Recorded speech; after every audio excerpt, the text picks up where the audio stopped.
Hello everyone and welcome back to the channel. In today's video we're going to be talking about the primary differences between the SSDI and the SSI programs. If you're new to the channel, thank you for watching. I just want to note, please make sure to watch the video from start to finish so that you don't miss any details that might pertain to you. These questions are items that I see quite frequently that leaves people confused and frustrated because they don't understand the kind of what the programs cover, depending on the benefits that you're drawing. So hopefully this helps clear up any confusion that you might have moving forward. Okay, so I decided to make this video because I've seen so many occasions, both while I worked for the Social Security Administration and then just either in talking with people about what I do or seeing the questions online. So first and foremost, the Social Security Administration administers two different types of disability programs. Okay, the first being Social Security Disability Insurance, which is SSDI, and Supplemental Security Income, which is SSI. These are two completely different programs with two completely different sets of rules for the most part, and two completely different trust funds that the federal government administers. So you have the Social Security Trust Fund, which falls under the Title II program, and then you have the Supplemental Security Income Program, which falls under the Title 16 program. All right, so they really are completely different. All right, so we'll just go bullet by bullet here and kind of compare the two and kind of go over a brief explanation of what it pertains to and why. And keep in mind, please, that this video is it's a general consensus. All right, I'm going to be talking about some things that might have finer details under them that I've probably covered in another video. There's a little bit about Medicare, and I'll try and touch base on it, but it's easy to go down the rabbit hole and make an hour-long video, basically. So I'm just trying to keep it in a general format. So first and foremost, the SSI or the SSDI program is based off of your work and your tax history. All right, so essentially, the way that you pay into the Social Security program is you work and then you pay taxes to the IRS, and the IRS will transpose that information over to Social Security, and that's how you get the credits, essentially, is how that works. All right. In order to be eligible for the SSDI program, you have to have 5 out of 10 years of work, earning whatever the minimum would be for those years, and paying into the Social Security program. If you're a W-2 employee, Social Security and the IRS are going to go by your gross wages. Again, as a W-2 employee, half the tax burden is on the employer, the other half is on the employee, and all those taxes are paid up front. Usually when you get your paycheck. So if you look at your pay stub, you'll see kind of what you've paid for that pay period and the year to date, all on your pay stub. All right. If you're a self-employed person or a 1099 employee, just keep in mind that the full tax burden lies on you. So that's why Social Security doesn't get that information as quickly as a W-2 employee. Because as a W-2 employee, it's not necessarily just on you to report the taxes. The employer is going to report what they paid in taxes, and you paid in taxes as well. So whether you file or they file, the IRS is going to get the information one way or the other, compared to if you're a 1099 or a self-employed person. Social Security is only going to get that information once you actually file, and that's because if you claim a profit, the tax burden lies on you to pay to the IRS. So they're not going to send any information over to Social Security until they know what you're claiming as a profit, and then that the tax burden of that profit is paid. So that's why it can take a little longer on that end. Then jumping over to the SSI side of things, SSI is dependent on your income and your resources. So first and foremost, for either program, kind of the one similar thing is you still have to meet Social Security's definition of disability. Social Security's definition of disability is a condition that's preventing you from working substantially for 12 months or longer, or expected to result in you passing away. So maybe like a terminal illness or something like that.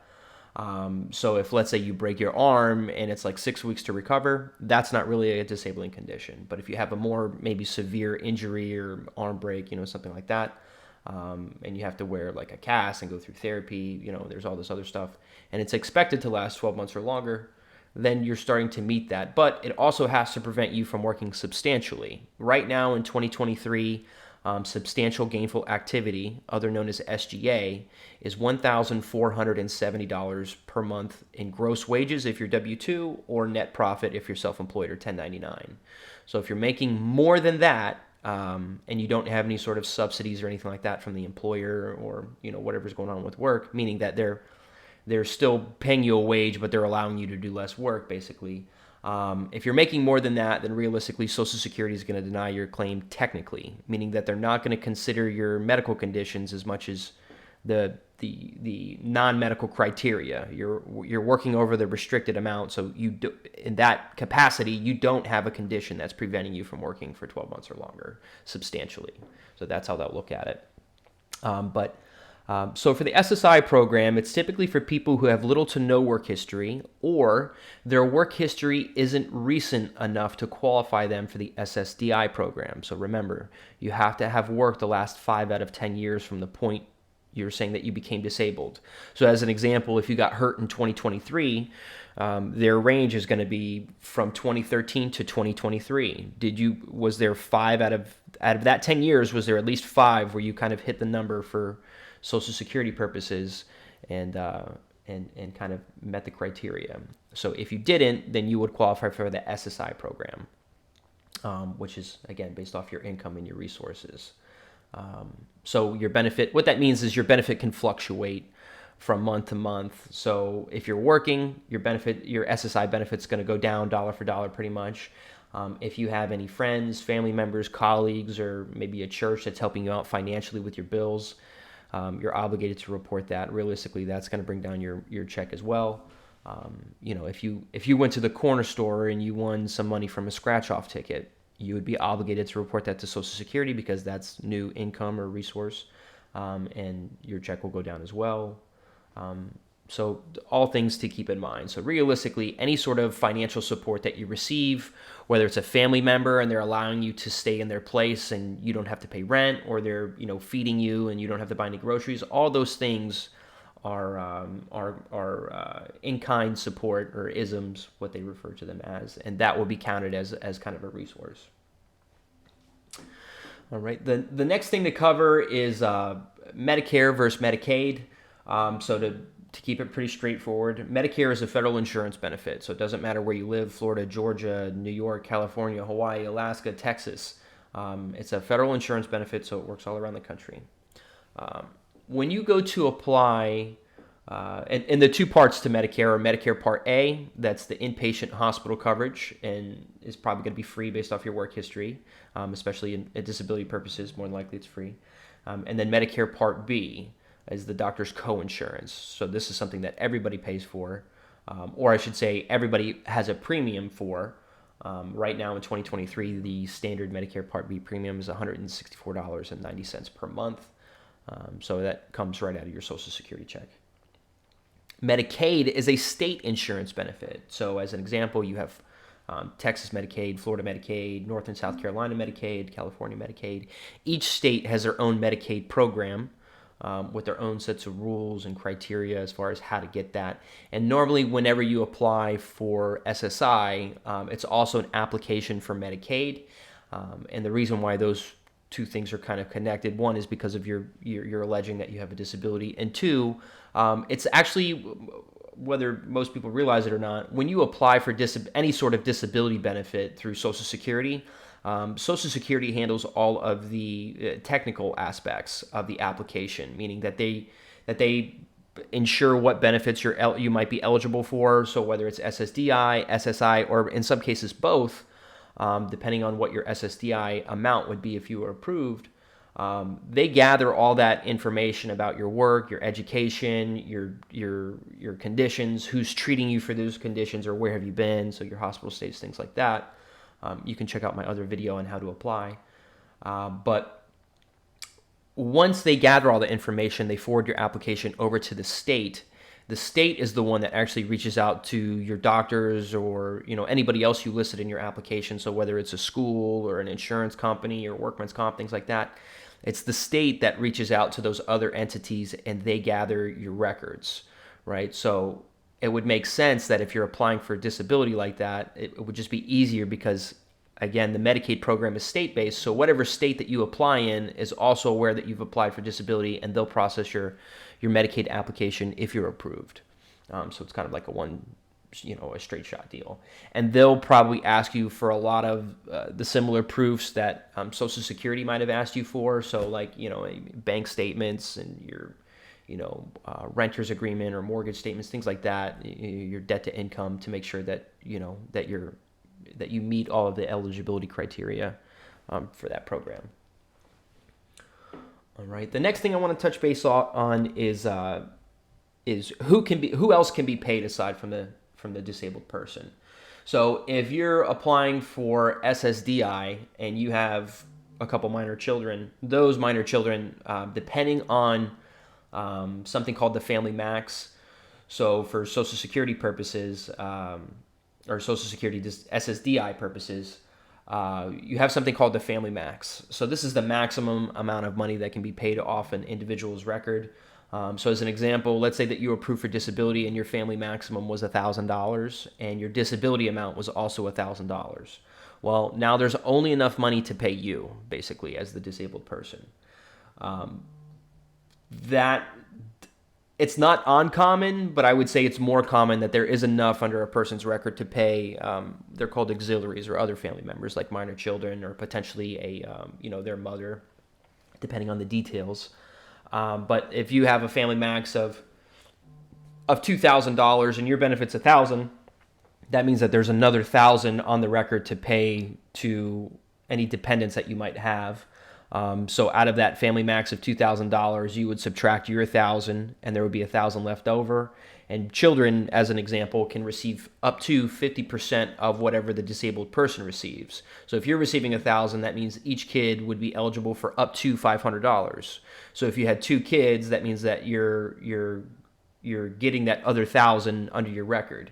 If you had 3 kids, now that $1,000, instead of each kid getting $500, it's going to be being that $1,000 being divided by 2 people. Now it's going to be divided by 3 people. So each kid would get approximately $333.33 as an example if you had 3 kids. Spouses can be paid too. So if you have children under the age of 16 and they're actively getting paid on your record, your spouse can potentially be paid as a mother as well. So it's not she has to be married. You guys have to be, he or she has to be married to the person that's disabled at the time. The kids have to be under 16, and that spouse also would fall under the work restriction as well. So if they're in a position, as an example, making like $80,000 a year, they would be making too much money from their work to be paid.